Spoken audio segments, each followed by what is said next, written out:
Flower communion pretty much preaches for itself. The act of doing communion is the message. However, there are 8 to 10 unfilled minutes in our program this morning. And here I am. I am the goat cheese, fennel, and fig salad of this Easter brunch. Nobody came for the salad, but hopefully you remember it on the car ride home. You said, well, that's a nice salad. So, about that life, what does it mean to be about that life? First, a disclaimer. The phrase about that life comes from African American English. It is not walled off from any community. However, if you're unmelanated, have some tact when and if you use it, okay, guys? All right. So when someone is about that life, it means that they have claimed an identity and they proceed to live their life in dedicated accordance with it.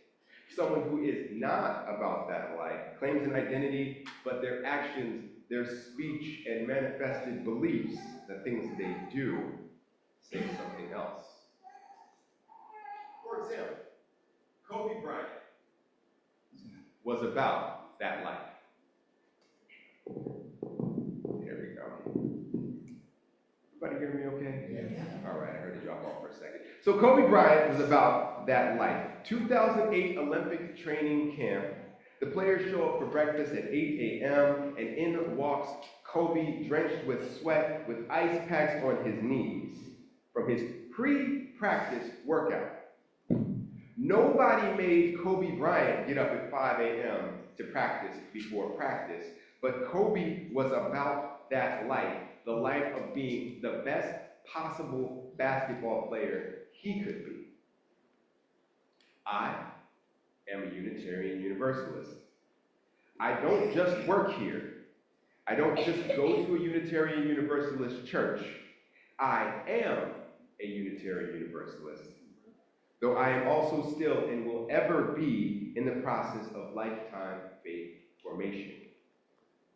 Many of you are Unitarian Universalists too. Some of you are attending the Unitarian Universalist Church of Annapolis.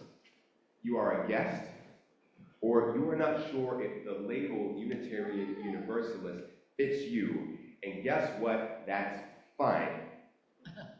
You are a valued member of this community just by being here. Ask Laura in the back. She will tell you the same.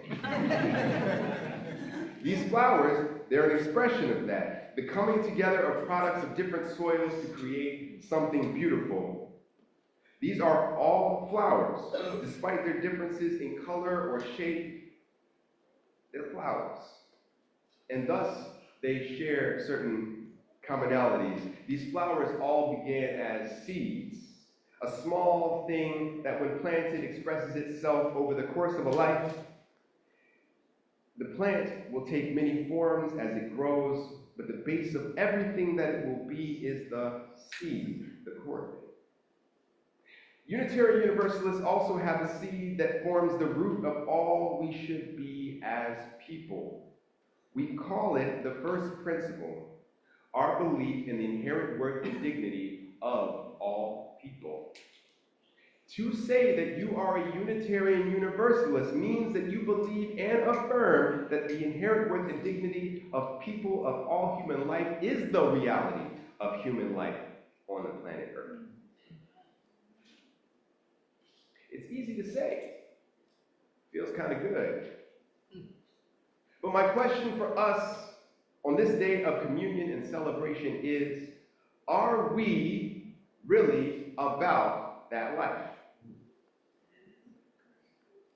Are we really prepared to take justice, equity, transformation, pluralism, interdependence, and generosity to their fullest extent in our manifestation of our belief in the inherent worth and dignity of all peoples? Are we? Amen. To say I am a Unitarian Universalist is a statement of faith. We are not a social club, y'all. We're not a discussion group. We are a faith. And I'm going to make somebody's hair stand up. We might even be a religion. I'm just saying.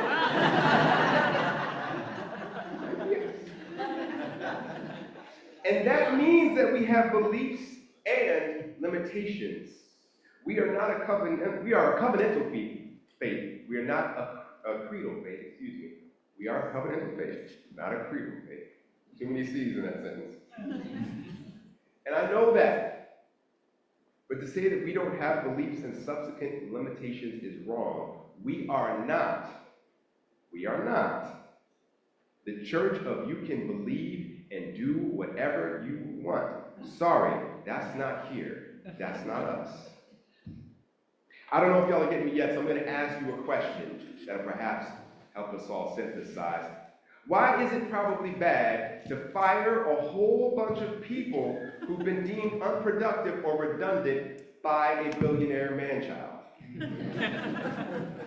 Well, my faith tells me that the reason why that is most likely bad is because the value of those people was never dependent on their productivity in the first place.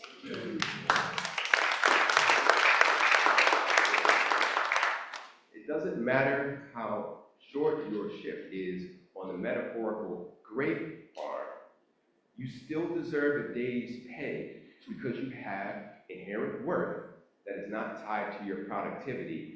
By the way, Jesus taught that message, Matthew 20, verses 1 through 16.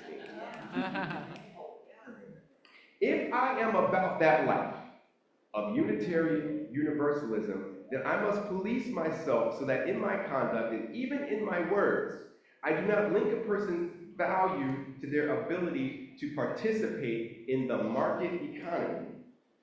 Human value is not linked to credit score.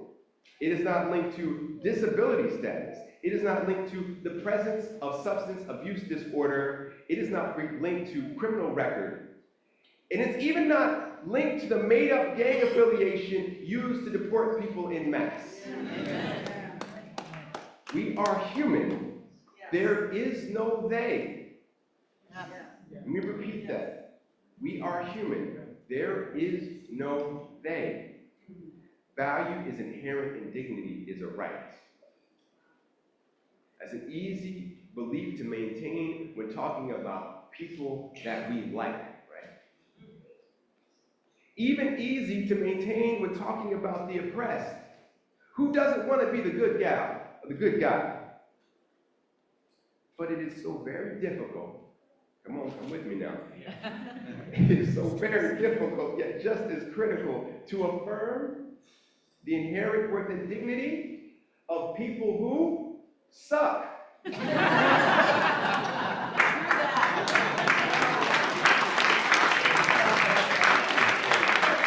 Y'all, they are out there. They are. People in power who use their power to deny the inherent worth and dignity of others.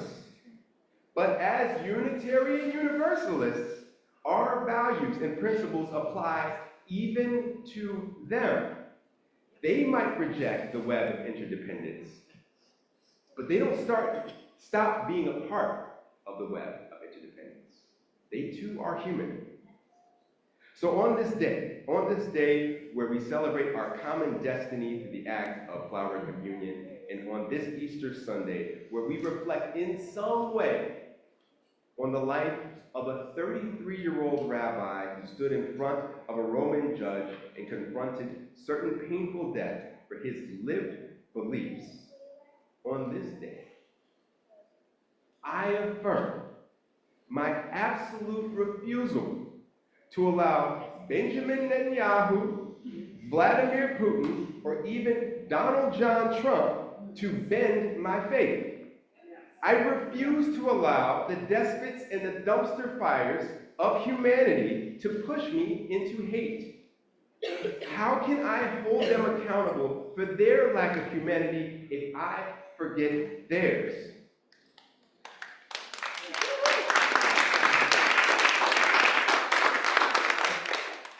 These want to be tyrants, and their parade of sycophants They want power so badly, but I will never give them power over my heart. Why? Because I am a Unitarian Universalist. Love is at the center, and I am about that life. If Unitarian Universalism is your faith, then I implore you to be about that life too. Go in love. Ashe. Amen.